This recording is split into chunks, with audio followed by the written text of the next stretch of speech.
بسم الله الرحمن الرحيم maanta oo ah Arbaco 9 bisha Febraayo 2022 madaxweynaha dawladda Hirshabeelle Mudane Cali Guudlaawe Xuseen oo uu heliyo madaxweyne ku xigeenka dawladda Mudane Yuusuf Axmed Hagar waxa ay maanta kulan la qaateen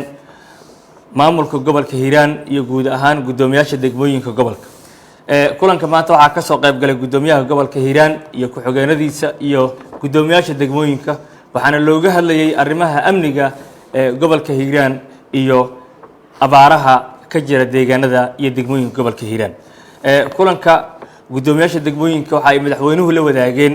arrimaha amniga iyo abaaraha ka jira waxayna faahfaahin guud ka bixiyeen baaxadda abaaraha ka jira gobolka Hiiraan iyadoo sidoo kale gudoomiyaha gobolka Hiiraan madaxweynuhu oo